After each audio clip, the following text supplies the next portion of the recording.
Gordon. Foreman. Gordon as a foreman. Gordon as a foreman in Jordan with Michael Jordan. Michael Jordan with boredom and Jordan with an angry Gordon in a DeLorean. Khaleesi's Dragon Drogan. Foreman Jordan with boredom with Gordon and Jordan with Jordan's Golden Dragon Drogan with Foreman Gordons and Golden Jordans. Oh.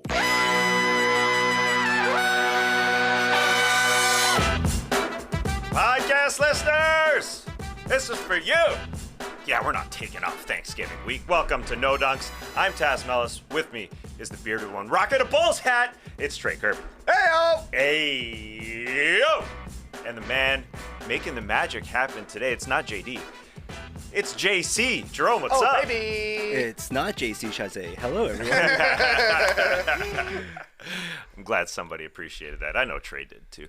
No Skeets today. He is under the weather, although Skeets was a part of an Is This Good recording.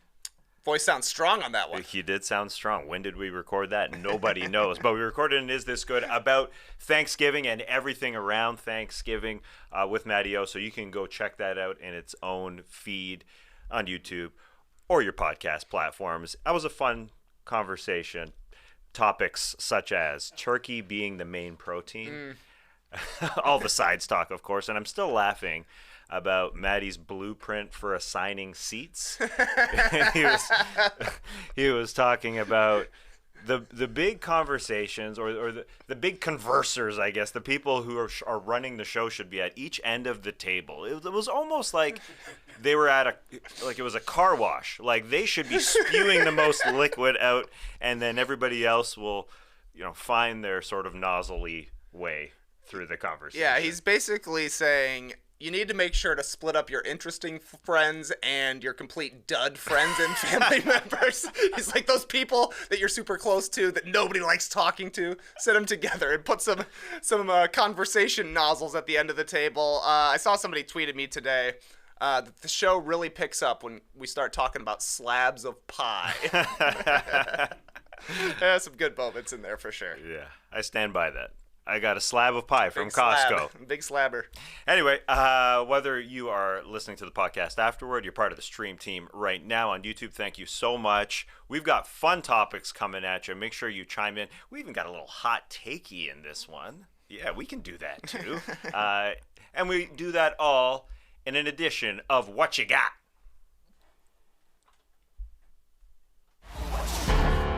What you got? What you got there? What you got?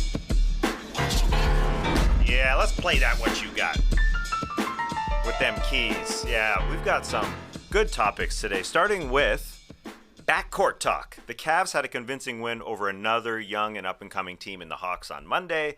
The double-digit win was convincing. It was the Cavs' third win in a row, but they're not as hot as the Indiana Pacers. Excuse me, the Indiana Pacers. Yeah, they took care of the Magic, giving them 5 consecutive wins. So 3 teams involved here. The Cavs, Hawks, and Pacers are within a game of one another in the standings, which is weird. They're all towards the top and all have incredible young backcourts. So that leads to the question, Trey. It's a bit hot takey, and I like it. What you got, Trey? Better backcourt, the Cavs, the Hawks, or the Pacers? Excuse me? Yes. The Indiana Pacers? I actually got 3 rankings for you, Taz. Okay, Our right now rankings, I'm going Cavs, Hawks, Pacers. Uh-huh. End of the season, I'm going Hawks, Cavs, Pacers. 5 years, though, I'm going Pacers. Whoa! And then it doesn't matter after that because this has been some incredible stuff from the Pacers. I think we'll talk a lot more about the Cavs-Hawks actual game, but got to give some shine to what the Pacers have been doing.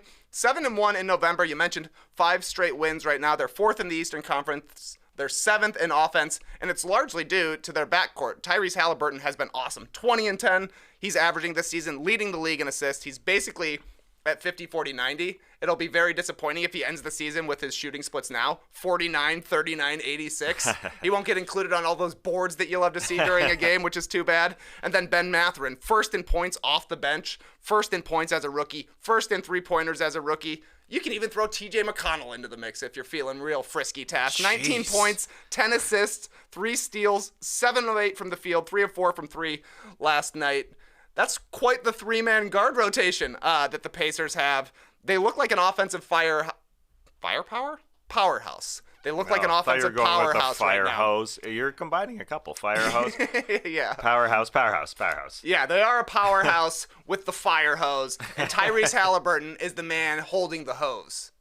Sounds weird to say it like that, but he is the straw that stirs the drink. He's the head of the snake, and he's the man holding the hose. He is in control of the game completely. His three-point shot, it's a strange release, but he gets it off so quickly that it's still such a threat for him. And then he has such great vision to create getting in the lane and finding usually Ben Mathurin for wide open threes. He had quite a few last night against the Magic. So super impressive win for the Pacers. The run they're on right now, 7-1 in the month of November, had a slow start, but they've really figured things out, and their offense looks legit. I know you wanted to include the Pacers in this conversation about the best backcourts, and I'm glad we're starting with them because at first I questioned it. Wow, Haliburton and Mathurin, and you're throwing McConnell in there as the fire hoser. I questioned it at first, but now thinking about it, what Benedict Mathurin has done to start his career, 16 games in. You mentioned all the stats, and then I think to throw in another stat, the free throws that he's getting to the line 6 times a game for a rook off the bench. Come on, 6 times a game in just 27 minutes just to start your career. That's star stuff right there. If he's getting to the line 8-9 times a game a little bit later on, and the Haliburton, this could be your. So you believe in 5 years from now? I can't go that far. I would take the Cavs, but I'm starting to buy it for sure. And even the McConnell part about it, he is one of those guys that even though we talk about every single basketball player in the game, I think he still goes underrated every single season. Yeah. I saw somebody mention, hey, Lakers, give the Pacers a call for TJ McConnell. Yeah, he would help anybody. So I am liking your rankings. I would still go Cavs right now and forever because I think they're just a tiny bit better in every single category. I think Donovan Mitchell is the better playoff performer of all of them. I know people can say Trey Young, but I'm definitely a little bit worried about Trey's percentages in the paint and what happens to him in the playoffs, how he gets pushed out by good defenses. It's just that the numbers aren't good when he gets inside, and he did have a run where he went to the conference finals, but I still believe in the Donovan Mitchell superstardom and his ability to get into the lane. And I go back to the bubble, the 36 per he had against Denver. Then the next season, I think he was like 33 per when they went to the second round. I'm buying that. And I think Garland is sort of a better playmaker than DeJounte Murray, or even a little bit better than Tyrese Haliburton. But Haliburton can be up there as a young guy who's only going to get better. I liken those guys, Garland and Haliburton, because they don't take bad shots. Mm-hmm. And like Haliburton's percentages are absolutely ridiculous. And I think Darius Garland just works so well with Donovan Mitchell. I think why I would take the Cavs too is that the Hawks are trying to be the Cavs to me. I think they went and got DeJounte Murray to complement Trey Young, and they're looking at trade John Collins because they're trying to get better defensively, exactly what the Cavs are in their front court. So, I like a young Garland who's only 22, way younger than DeJounte Murray. But the Haliburton, Benedict Mathurin, Ben Math. I ain't Matt. Yeah, Ben Math. I hope he remains a two-name guy. I know you called him Ben Mathurin. I'm hearing a lot of Mathurins out there, but the name is so good. All the syllables, Benedict Mathurin, 6 syllables. I hope he sticks with it. I love it. But also just the Hawks and how they've gone up against the Celtics and now the Cavs and lost. To me, they kind of feel like last year's Bulls, who were beating like mediocre teams and below, but couldn't beat the good teams. Unlike the Bulls that we'll get to this year that just beat the good teams, That's all they can do, which is really weird. The Hawks just aren't on the level of really good teams to me, and that's the worrisome part of this twosome. But anyways, to be determined. I mean, the Hawks did beat the Bucks twice, the Sixers and the Raptors within the past couple of weeks. I just think DeJounte Murray, of like the 6 backcourt players we're talking about right here, DeJounte Murray is the only one who really had a dud last night. Like Trey Young had a productive night at the very least. Garland and Mitchell were awesome for the Cavs, but it is definitely the front court that the Cavs had an advantage on compared to the Hawks. You see how many assists that Mitchell and Garland were able to stack up just in the fourth quarter alone. I think 4 assists for Mitchell in the fourth quarter, 5 for Garland. They were finding Evan Mobley underneath the hoop quite a bit. Jared Allen is a better offensive player than Clint Capella is.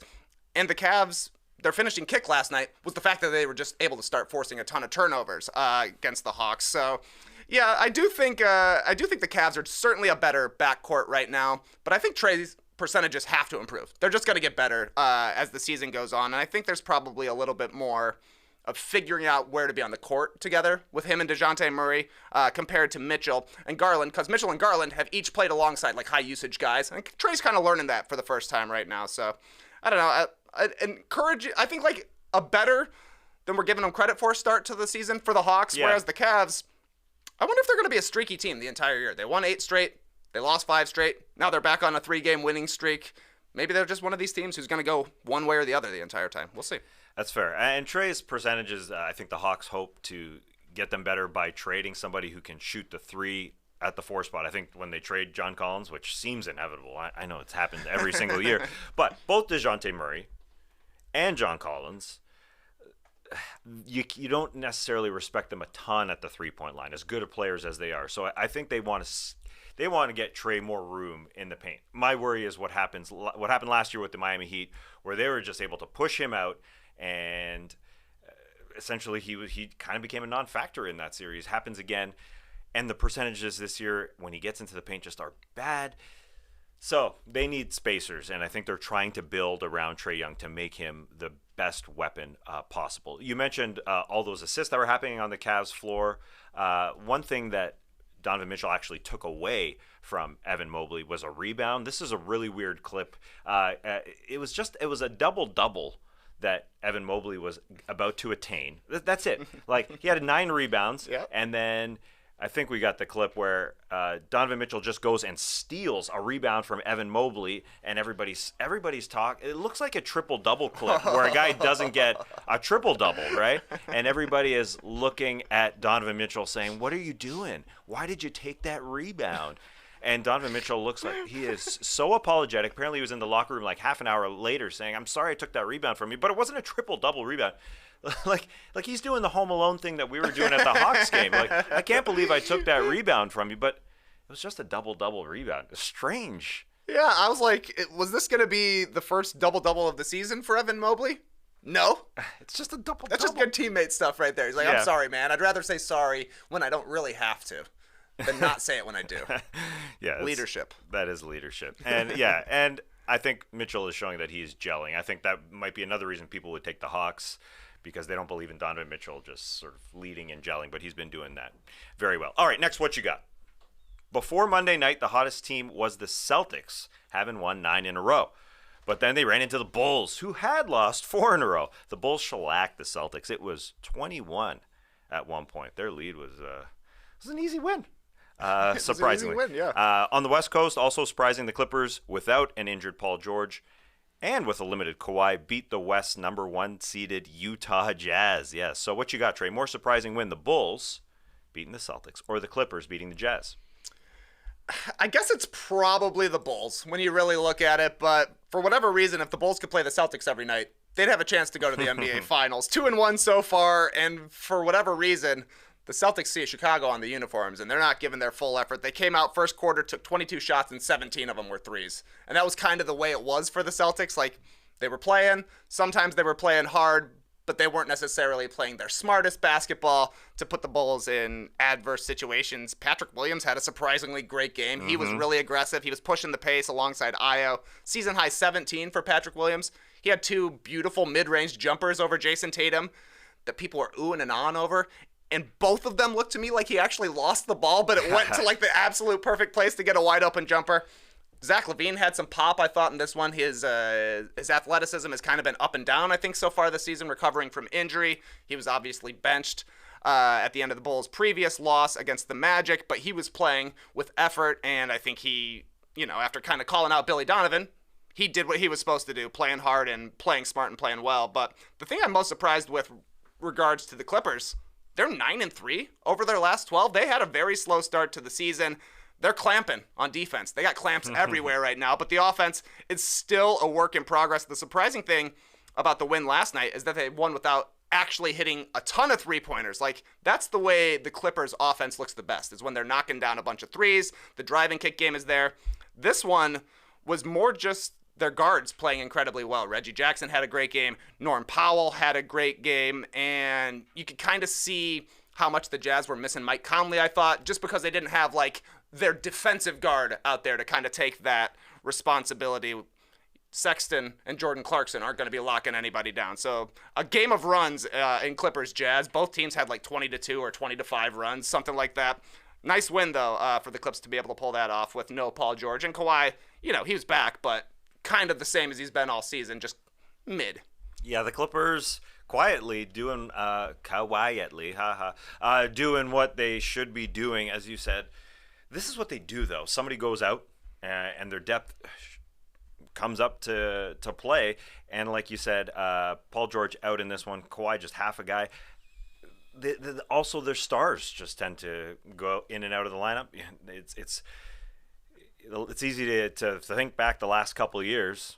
Kawhi is in, Paul George is out. Oh, Paul George is in, Kawhi is out. Just to think about those teams over and over and over again. That's what happens with this Clippers team.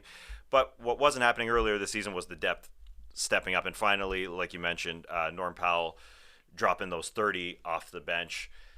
That's the Norman Powell that they wanted, that they went and got, and I think he can be that spark plug for them. He's shown he's been able to do that with Kawhi as a champ in Toronto, and Reggie Jackson coming around at his 27-point night. I think the more Nick Batum plays, the more they win. He is just one of those glue guys that is monstrous in length and is able to keep this team together. So yeah, very, very. It's a Clippers-like win. Yeah, one guy goes down, the other guy is in there, and they get the dub. Great point about Mike Conley. Not only their defensive guard, but just giving the ball away. They gave it away a ton in the first quarter, and that's the worrisome part about this number one seeded Utah Jazz is Conley going down, and you've got to just maintain all these players playing well. Conley is able to get them the ball and to play defense and just to have no drop-off in the guard position. So, yeah, Sexton comes into the starting lineup, and Conley just doesn't care about ever care about shooting. He just wants to get everybody the ball. So that's the worrisome part for the Utah Jazz. But I don't think the Celtics have to worry about absolutely anything. They had won 9 in a row. They're freaking great. But I guess as long as they don't run into teams from the Midwest, they should be fine. 2 losses to the Bulls, 2 losses to the Cavs, and that's it for Boston right now. Wow. Stay out of the Midwest, boys. Well, with the Celtics loss, the Sacramento Kings have the longest winning streak in the National Basketball Association. And if you haven't seen Trey's weird eyes shootout beams on our social media accounts, take a look. But also, here's a little taste. Light the beam.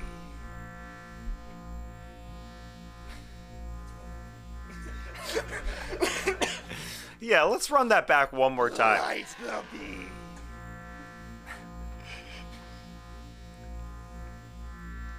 Yeah, well, we were planning on looping this, so it worked out because there's our loop right there. So yeah, go check that out on the social media accounts because you just gave a little bit of love to the beam lighters in Sacramento. 6 in a row. They've got the longest win streak in the National Basketball Association. It's probably going to be good for hits. Yeah, they better win tonight, though, or else we're going to have to retire that clip right away. Like, we'll never be able to use it again. If they go on a 6-game win streak, we drop a light the beam coming out of my face, and then they lose, I'll never be able to set foot in Sacramento again. But I do like, I love the beam that Sacramento has. I think it is better than what the Clippers did last night. Norm Powell, we talked about, had a great game. 30 points, 10 of 15 from the field. Prior to that, he had a 26-point game, 10 of 16 as well. After the game, they gave him the Big Moment Fella belt. The Big Moment Fella? The Big Moment Fella belt. It's like, it's a championship belt. And it's called the Big Moment Fella because he's doing all he can to help this team win the game. Okay. Which, I mean, I do like the message. Yeah. But that just seems very straightforward to me. They're like, this guy did very well. That would be another name for a celebration somebody could have. The Big Moment. Did very well belt. Played good belt. A hilarious name. But I do think that these like bonding things help teams. We had the Cavs getting fired up for their Junkyard Dog belt. That started last year, right? Yeah. They even gave it to JB Bickerstaff, I think, earlier this season. We got the Beam in Sacramento. You got the Big Moment Fella belt. If you don't have a team-based celebration right now, you're losing out. Yeah. You're falling behind. I'm with you. You know, Dwayne Casey's done the Pound the Rock thing. Sure. I'm with it. Why the heck not? Big moment, fella. Yeah. It could just be a belt, right? Like, it doesn't need this. yeah. Player of the game belt. Yeah. Here's the belt. Here's the belt. It's like giving the guy the game ball. But the big moment fella belt doesn't Yep. roll off the tongue. But I can see Norm Powell walking around saying it.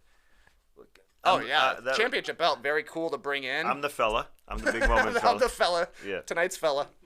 Anyway, all right. Next one. Next up on Monday.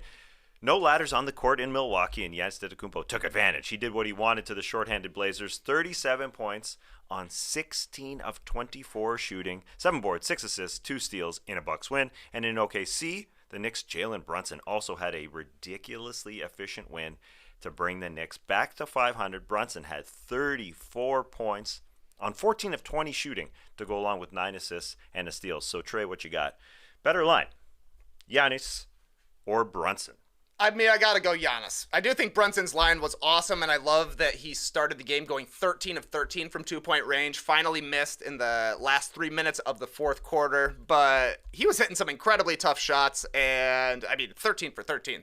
It's hard to score that many points when you're just taking twos, but I basically just felt bad for the Portland Trail Blazers that they had to face Giannis after LadderGate. You knew he was going to have a big game. He came out and had a big game, plus Drew Holiday was there scoring 13 of his 17th in the fourth, 13 of his 17 points, in the fourth quarter. The big number to me, though, in this one is that Milwaukee had 31 assists, and I think a lot of that is Drew Holiday being back and helping to organize things. Giannis getting a lot easier buckets rather than having to create everything for himself.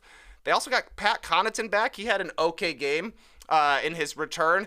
And Chris Middleton and Wes Matthews are both scrimmaging in the G League right now. So the Bucks have not been very good on offense. They're in the bottom 10 of the league, but they're still 12-4. Giannis is putting up MVP numbers every night. You know the defense is good. It's just a matter of time before their offense really starts cooking now that they're getting their guys back. So if they're able to keep bumping up those assist numbers, getting easy buckets, this team is going to be scary like they have been for the past 5 seasons. Yeah, Chris Middleton hasn't played a freaking game, and he's playing with the herd, as he said, the Wisconsin herd. You heard? He'll be back imminently, it seems like, and it's really weird because the Milwaukee Bucks are 21st in offense. What? Very, very strange because they don't have a creator. They're trying Grayson Allen out on the perimeter. Pat Connaughton definitely helps. Drew Holiday has been out, but he's back. It's something that they don't have to worry about being the best defense in the league. And Chris Middleton coming back, they should be totally 100% all right. And I don't think it should be a worry that even though Giannis had that line, he shot 5 of 12 from the free throw line. So 3 games in a row, 5 of 12, 4 of 15, and 4 of 11 in those 3 games. First time in his 10-year career that he's had 3 consecutive games in which he's attempted 10 or more free throws and missed more than half. A bit of a cherry picker, but bad. He's on a bad run right now. He's on a bad run. It's really finding something wrong with the best player in the league to look at that. He'll be totally fine because last year he improved. He's shortened the free throw routine. He got a little bit quicker. Just one dribble after the practice routine instead of the monster, the whole demonstrative 10-second thing. He changed it. He got better. And this year it's just weird to see him down bad, but he will be entirely fine. And the Bucks will be entirely fine. I did like how the Knicks, they finished a 3-2 road trip, which is fantastic going out west for them. And in the fourth quarter, they played Obi Toppin and Julius Randle together again at the 4-5. Small lineup, but obviously difficult to guard because Obi Toppin will space it out more than a Mitchell Robinson who got hurt again, or a Jericho Sims, or an Isaiah Hartenstein. And I say it was good for them because usually Tibbs only goes to that when they're down bad themselves, when they're desperate, when they're down a couple double digits. That's happened twice in the last couple of weeks where they've been down. They said, we need 3-point shooting, we need Julius Randle to free up, and it's worked. But Tibbs did it in a game where he didn't have to this time, so I'm excited about that and the prospects of Jalen Brunson. Man, just stay in 2-point land. Don't shoot threes. 13 of 14 from 2, 1 of 6 from 3. Wow, that's all good. I thought this was an impressive win for the Knicks, especially considering how disappointing the loss was to the Thunder when the Thunder played in Madison Square Garden, scored 79 in the first half. But in this game, it was kind of the Knicks just taking turns, having good games. Brunson was the star with 34, but 25 each for Randle and Barrett, and they all kind of had their own quarter when they were playing really well. It was the third quarter for Brunson. Randle started hot. Just a little bit of balance. They got 18 off the bench from Quickly as well, so being a balanced team and getting the ball moving, I think is super beneficial to the Knicks, and certainly they look better offensively when they're not playing their big guys. Unfortunately, they spent a lot of money on big guys in the past couple of years. But I don't know. At least it feels like Tibbs is starting to realize that maybe his best lineups are based around their athletic dudes in the front court. That's a good point. Yeah, and Mitchell Robinson came back from injury and then left this game with injury, which is troublesome for him, and they have paid a lot for him, as you said, but they have guys that can fill in Obi Toppin and then the athletic Jericho Sims. So the Knicks looking all right, especially with R.J. Barrett. Come on, R.J. Having such a good game, 10 of 16. He's been struggling. I mentioned Trey Young's stats earlier in the paint. His percentage so low for a guard. That's where R.J. Barrett is supposed to thrive. He's supposed to get to the rim and score, but he has had a tough season so far. So hopefully he can come out of it. But 9-9, 3-2 road trip. They're 5-6 away from the Garden. That's pretty solid. When you look, zoom out, that's not bad, even though they're sort of a mediocre team. Okay, last, what you got? A couple very short-handed teams lost on Monday. The Heat dressed only 8 players in a very hard-fought loss to the Timberwolves, and the Warriors sat Curry, Clay, Trey, and Wiggins in a loss to the Pelicans. So, Trey, what you got? More random roster, the Heat or the Warriors? I think I gotta go Heat because, the bench rotation guys for the Golden State Warriors, most of them have been around at least a little bit at this point. JaMychal Green, Dante DiVincenzo, like Kuminga's been there for a couple of years at this point. But the Heat have one of the 2 most random players I've seen this season. Number 1, Jeff Downton Jr. from the Raptors. That's the most random guy I've seen so far this year. Number 2, though, Jamal Cain from Miami. I was like, what? We got Jamal Cain running around out here. Nikola Jovic got the start in this one. He didn't have a very good game, but I've seen some Tony Kukoc flashes from him early in this season. But that was an uninspiring win, I would say, for the Minnesota Timberwolves. They got booed in the first half at home. Came back in the third quarter thanks to a big quarter from Anthony Edwards. They got 7 threes from Edwards and McDaniels combined. Karl Anthony Towns had a pretty solid game, 25 points, 8 of 15 from the field, 9 assists. But the weirdest game's got to go to Rudy Gobert. 0 for 0 from the field in this game, but knocked down 4 clutch free throws to ice things for the Timberwolves. So I think good stuff for Minnesota to get that win last night, because we would have been talking about them for a super disappointing loss if they weren't able to hold things down. Yes, and you said they got booed at home. I thought it was the third quarter they got booed. Maybe they got booed more than once, which wouldn't be surprising because they were down at half, if I'm not mistaken. Yeah, so they came out in the third quarter and they had that monstrous run. Fine.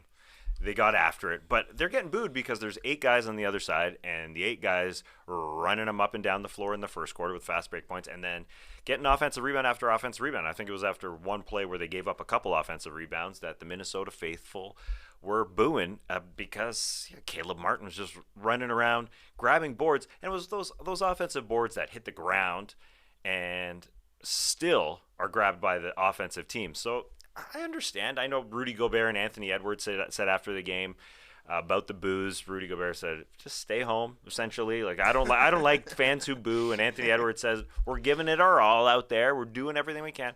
You wouldn't give up boards like that if you're doing everything you could. I understand sometimes teams have off nights, and they had an off first half and came back and fought hard and they won, and that's all that really matters in the end. But a very uninspiring win. I'm totally with you. The Anthony Edwards experience was fun in this one. He turned it on in the third quarter, but as you said, you have a center in Rudy Gobert who didn't get a field goal attempt. He went to the line 4 times. But I bring up Anthony Edwards and Rudy Gobert because they don't pass each other the ball. There's the stat out there where there's a roll man, there's a pick man. The guy who's navigating that pick and roll, it's usually Anthony Edwards or it's D'Angelo Russell, and it's surprising that Rudy Gobert hasn't been dominating, especially against a Miami team that didn't have their guys out there. You said a lot in there. You said the Jovic-Kukoc comparison. That's good. I guess I watched him out there. I didn't know.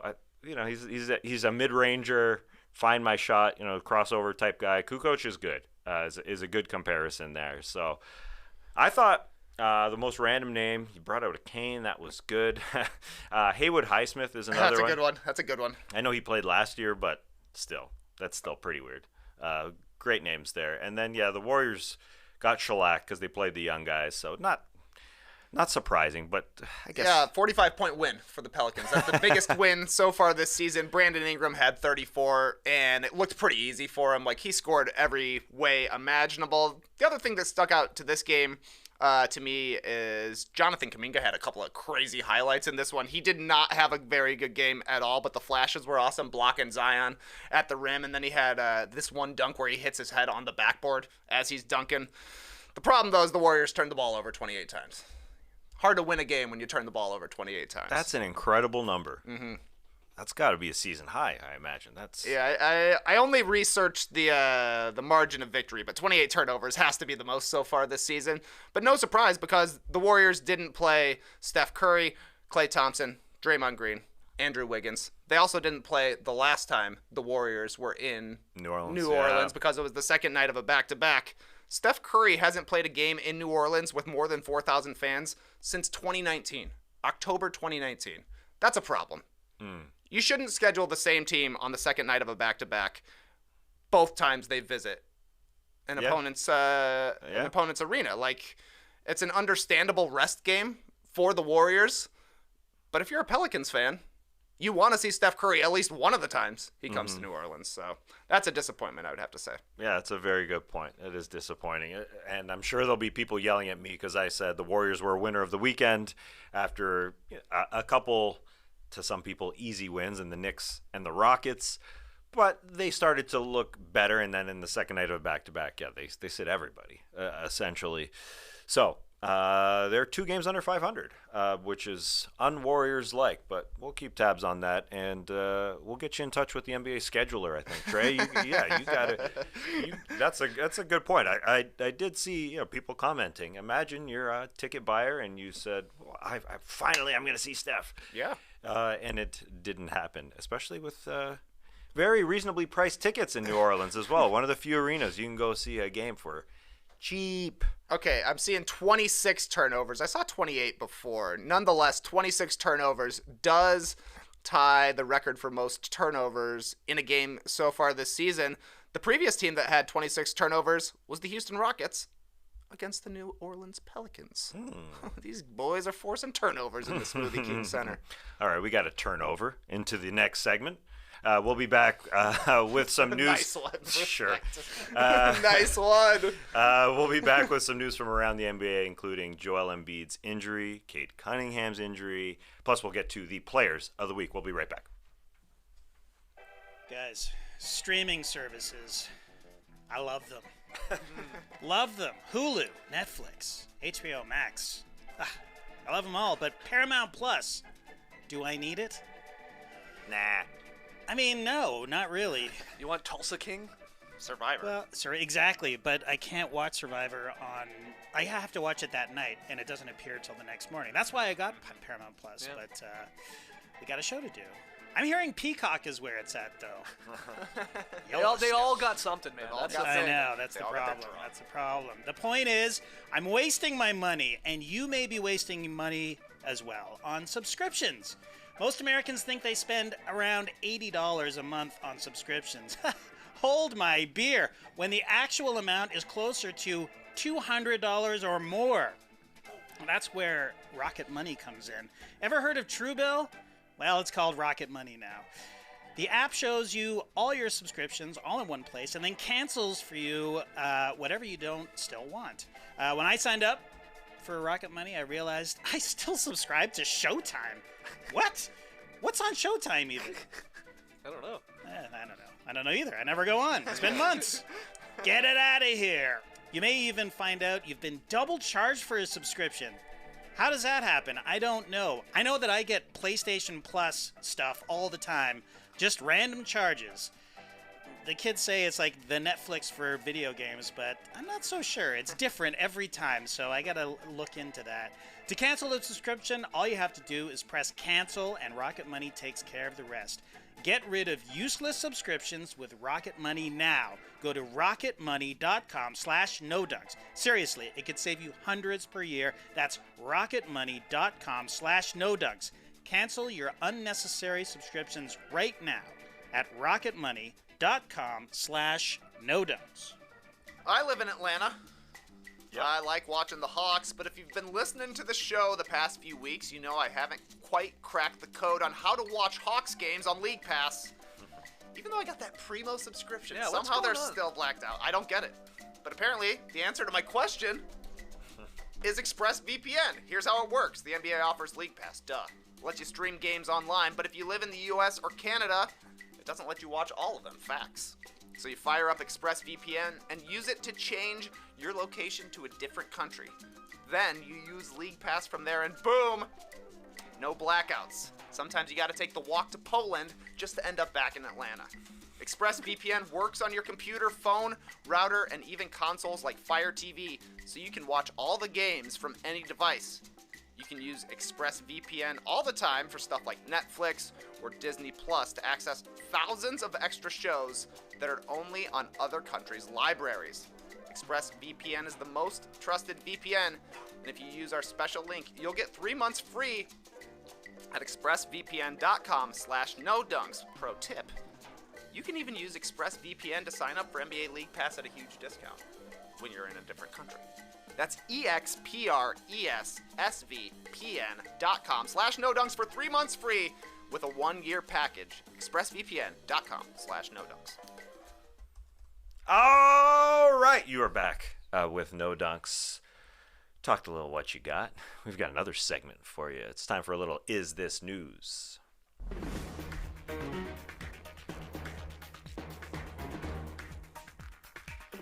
Let us bounce around the association, try and cover some teams here. First one, The Athletic reports that Joel Embiid will miss 2 games with a foot sprain. This is an undermanned Philadelphia 76ers team, Trey. He won't be playing Ben Simmons in his return to Philly tonight. Very disappointing stuff. So, Trey, is Embiid's injury news? I think it's news. It's certainly news because he's missing the Ben Simmons return game tonight, which is, to me, the biggest bummer from the entire report is that, this is a game that's been on the schedule since the Simmons for Harden trade last season. Yep. Ben Simmons, we'll talk about how he's expected to get booed tonight, which he certainly will. And it's just too bad that he won't be there to see the two big pieces of the process go head-to-head for the first time. So that's a bummer. But man, the Sixers need to be hoping that this is only 2 games for Joel Embiid, because right now they'll have no Embiid, no Harden, no Tyrese Maxey. That could easily be the worst offense in the league, unless you are a big Tobias Harris fan, which Doc Rivers is a big Tobias Harris fan. So we'll see if he's able to get the best out of him for these couple of games here. But the thing I'm also worried about, all these Sixers injuries are feet injuries. Hard to be running and keeping your conditioning up when you have foot injuries. They also tend to recur a lot. We saw Embiid came into this season a little bit under-conditioned after plantar fasciitis during the summer. No idea if these are related, but he obviously wasn't able to be up to game shape when the season started. He probably won't be in game shape once he returns from this foot injury, so that will put the Sixers behind the 8 ball a little bit more. It just feels like they keep running into obstacle and after obstacle after obstacle. Doc Rivers said they're going to be in survival mode here, and that's exactly what it's going to be. The defense should still be solid, but if Embiid misses anything more than 2 games, this could be really bad for Philadelphia's seeding going forward. Yeah, luckily after the Nets, which is their toughest game of the next few, they get the Hornets and then 2 Magics.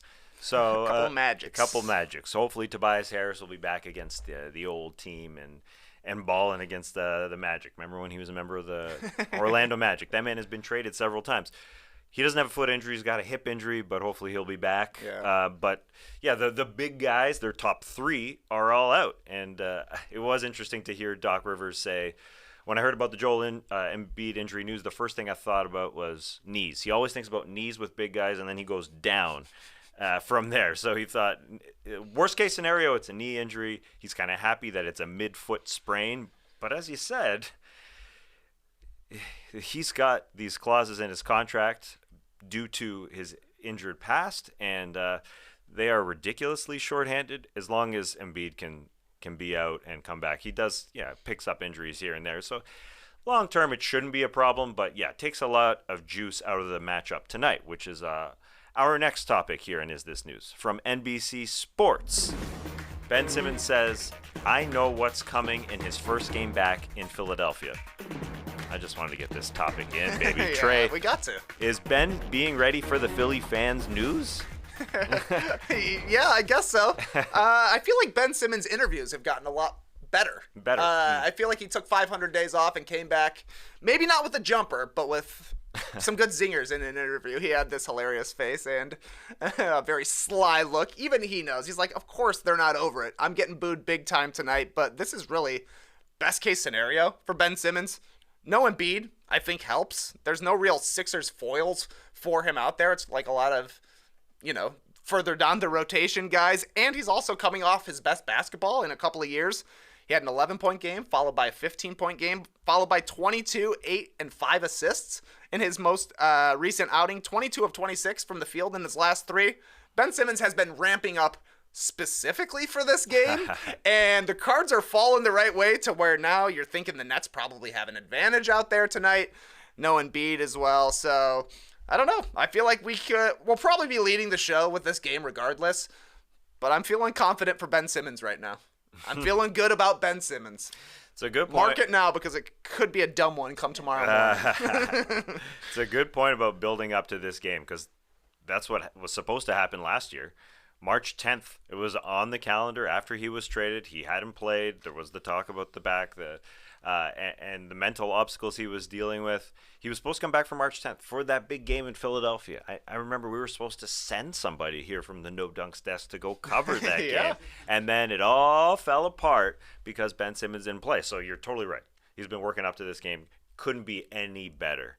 On the court, even off the court, he's confident in those interviews. Yeah, he is feeling 100% great. It does suck. The other team doesn't have their top 3. And to have a little revenge for that March 10th game, they had their top 3 in that game. Everybody was playing, and they got plowed by Durant and Kyrie. I think Kyrie was playing. I assume Kyrie was playing. Yeah, maybe. Yeah, hard Maybe to yes, tell. maybe no. But they got destroyed on their home floor. They got run off the floor. They were booed that night on March 10th.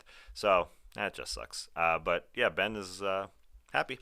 And we'll probably be leading the show.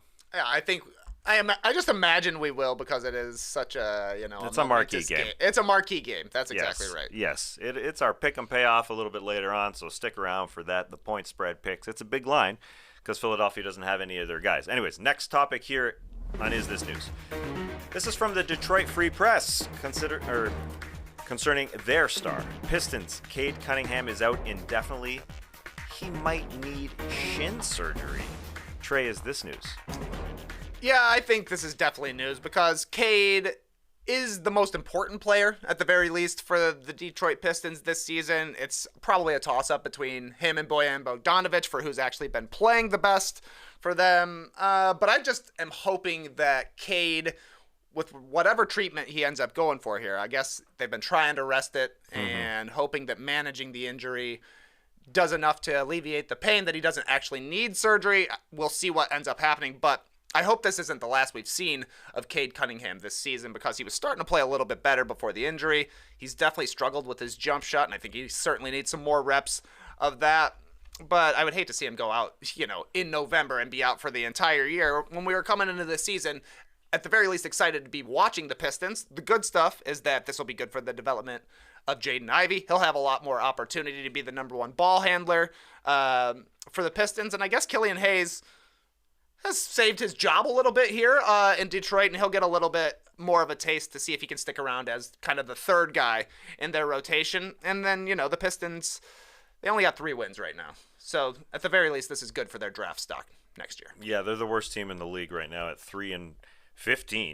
They're leading the way in the Wemby sweepstakes. As you said, Killian Hayes has been playing better as the starting guard. He has been getting some reps there, but the worrisome part is if it requires surgery. Cade is mulling all options here. He's missed 5 games, and it's likely that the hairline fracture is causing the soreness in his shin. So hopefully it's just rest that gets him better.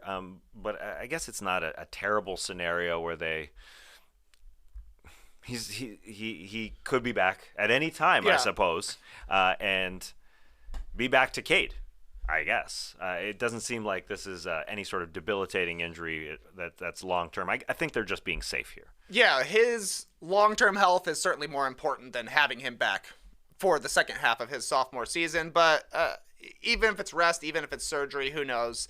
Hopefully he's at least able to make it back at some point this season so he can get his legs under him and kind of get back in the rhythm of things. And you can work on building chemistry for next year when it's year 3 for Cade, year 2 for the couple of rookies they got, and maybe you're actually hoping to take that leap forward that some people were expecting this year.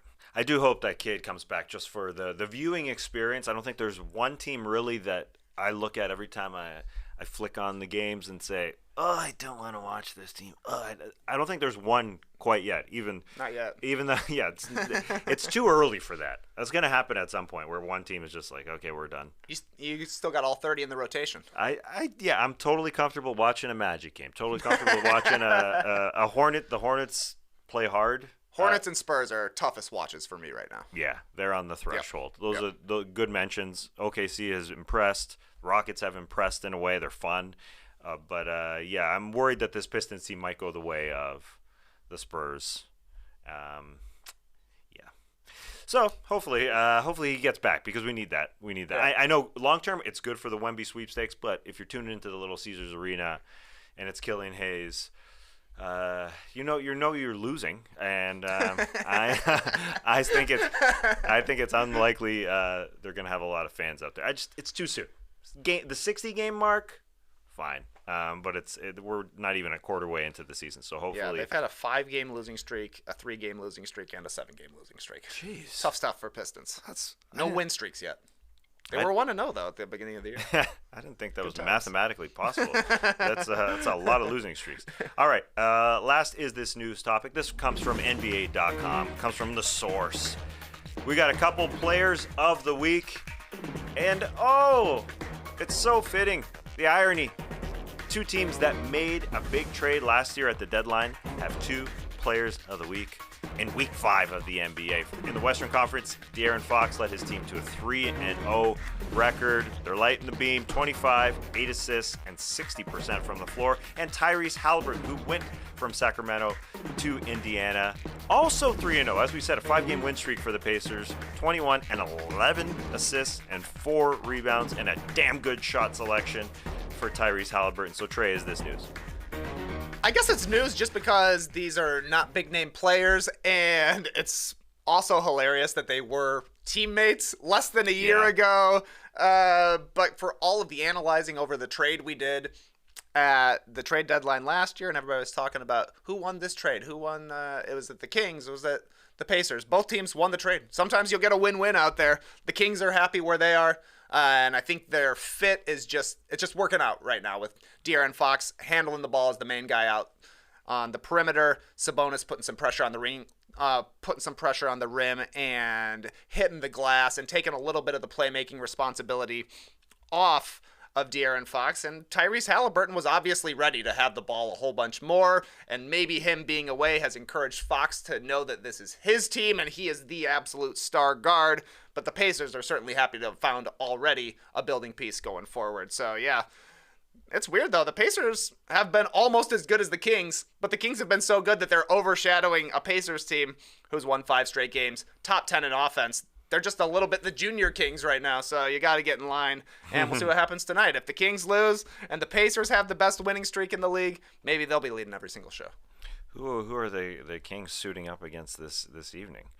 Who we got? They got the Grizzlies. Grizz. So yeah. No Ja, no Bane. Yeah, they got a chance. Yeah, and I just hope it stays hot for the Sacramento Kings, because you look at the Western Conference standings, and it is dumb that the Los Angeles Lakers are in 14th in the Western Conference at 5-10, but they're only 5 back of the 1-seeded Utah Jazz. Like, that's just a winning streak away. It's not simple streak away. Yeah, and the Sacramento Kings, I'm not going to say it. I'm not going to say it that they're a losing streak away from being out of the play or just out of the whole thing. But at 9-6, they sit in 5th, and the Indiana Pacers at 10-6, they sit in 4th in the Eastern Conference. Yeah, they played it well. They got bad last year. They got Mathurin out of the deal as their first-round pick. And as you said, I didn't believe it at first. I didn't like it from the Kings side, but right now, yeah, they are laughing. They wanted to get better. They wanted to become a playoff team with Sabonis leading the way, and maybe Maybe they could be lighting the beam in the postseason, Trey. Oh, a postseason beam. They got to upgrade the beam, I think. Oh. This is just a regular season beam. It has 4 beams into one. Postseason, 16 beams into 4. 16 wins. Yeah. Gets you a championship. So do they take one down after every Oh, how about that? Light one beam for every playoff win. It'll be faint at first, but if you get out of the first round, you're back to standard beam. Unfortunately, you're only to your standard 4 beam. That's something there. There's something there. Yeah. There is something there, and there's something after the break as well. I'm just gonna try keep trying. Mr. Segue. Yeah, loving it. We've got a tweet from the Chicago Bulls that you're not aware of, Trey. So after the break, a tweet of the night you're gonna love. We'll be right back. If you own crypto and leave it on the exchange where you bought it, you're a dummy. That's a mistake. You've heard the news lately. Exchanges closed, accounts frozen. Some people are learning the hard way. Crypto on an exchange, not really in your control. So what can you do? Get a secure crypto wallet and control your crypto yourself. You need Zengo, the simple and secure crypto wallet. Crypto wallets come with a private key that you need to secure. If the private key gets lost, hacked, stolen, poof. Say goodbye to all your crypto, all your NFTs. Oh no, my ape! They took my ape! Zengo realized this and said, there's got to be a better way. We got to keep apes with the guy who got the ape. So Zengo created the crypto wallet you've been waiting for. It's controlled by you, so unlike an exchange, no one can access your crypto but yourself. But at the same time, Zengo removed the private key vulnerability, instead using a type of cryptography called MPC that until now had only been available to billion-dollar institutions. So here's what that means. 1, your Zengo wallet, fully recoverable. That's nice. 2, your Zengo wallet, a hacker's nightmare. Hackers are like, oh no, not Zengo. We'll never get his ape.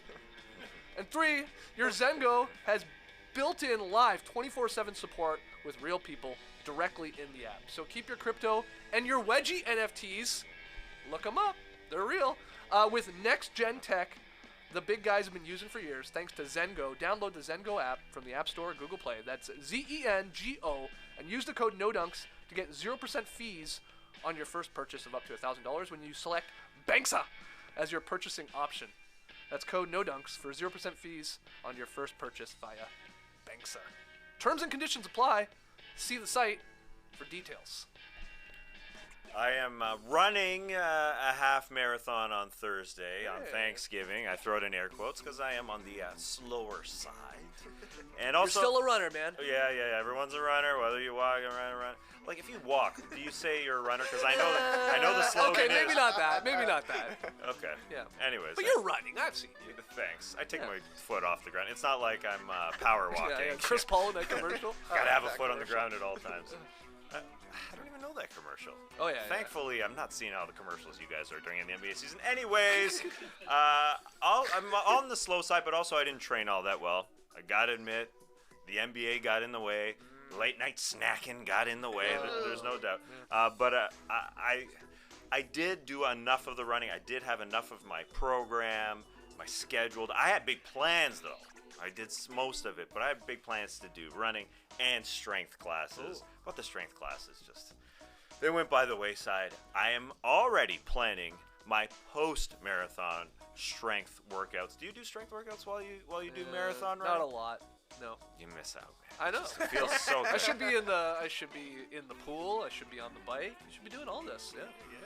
Take some pressure off the joints. Absolutely, Tass. No doubt. Anyways, I can't wait for a couple weeks from now. Already planning it. Getting back in the gym with Jess Sims, my girl Jess Sims, on Peloton. Love her playlist. Or Rebecca Kennedy. It's not just boring strength stuff with Rebecca Kennedy. She moves in mysterious ways. She does just different things. We just wiggle and stuff. It's great. It's just fun in there. Anyways. It's the wiggle workout. Yeah. She just does some weird stuff. I didn't know my body can move like that. And I am getting into it with Peloton very, very soon. And this year, you can too. Peloton is gifting you their best offer of the season. Get up to $300 off accessories when you purchase a Peloton bike, Bike Plus, or Tread. Shop from a variety of accessories such as cycling shoes, a heart rate monitor, and more. All excess membership is separate. Offer starts November 14th and ends November 28th. Cannot be combined with other offers. See additional terms at onepeloton.com. We're back. Oh. we're looking at a graphic of Trey Jordan Trey Pippen and Skeets Jordan as Trey carries him through the flu game. Who did that Photoshop? That's well done. Jerome, man, Jerome. how are you doing Photoshops when you're over there supposed to be pressing the buttons, dude? He does it all. You're going to get the big moment fella belt for this show, I think, for doing all he can to make this show great. Damn. You're carrying it, Pippen. You're carrying it over there. Great stuff, Jerome. Well done. All right, let's get to Pick'em payoff of the night. Yesterday, the Milwaukee Bucks had an 8.5-point spread over the Portland Trailblazers. As you said, Giannis mad after LadderGate, gonna handle it, no problem. I thought they covered because he took care of business, but they just won by 8. So Trey sneaks by. You're only 2 games behind Skeets here as we go through November. So these games matter. This game matters tonight. Unfortunately, you guys have the same team. Brooklyn going into Philly is a 7.5-point favorite. And you guys think they're going to run the table with a very short-handed Philly squad to win by 8 or more. I'm taking Philly just considering it's the home crowd, even though, as you said, this could be the ugliest offense in the league. A little concerned with no Harden, no Embiid, no Maxey, and maybe no others like Korkmaz, Harris, who's their best player. Yeah, so why am I taking Philly? I don't know. Just the crowd. The crowd is going to will them to a 7-point loss, Trey. But you think they're just Brooklyn's going to mop, considering the guys they don't have? Yeah, I mean, Brooklyn is obviously at an advantage right now because they have most of their players playing. So certainly an advantage, but I've heard on multiple broadcasts this year that the hardest game to win is when you look at the other team and they don't have their stars. It's a guys being dudes kind of win is what it would take for the 76ers. We might be leading the show with Paul Reed tomorrow. Who knows? Interesting. But yeah, the Nets have been playing pretty well, actually, ever since Jock Vaughn took over as the main guy. So we'll see if they're able to do it. Yeah, I think what we could see is a version of what the Miami Heat did to the Wolves yesterday. They ran 8 players out there, played harder. They lost, but it was a close game. Or we could see a New Orleans win by 45 points over a short-handed Gold State team. So TBD on that tonight. Let's get to Tweet of the Night. Tweet of the Night. Wow. Twitter. All right, Tweet of the Night comes from the Chicago Bulls, who put out a tweet. I'm sure they didn't intend it to be funny, but I thought it was funny. It's an image from behind Patrick Williams, who had a great game, 17-point game. We're sort of, imagine you're sitting in the second row of the bleachers. You're sort of towards the corner. You're on the sideline. You're behind Patrick Williams shooting a 3-point shot. Okay?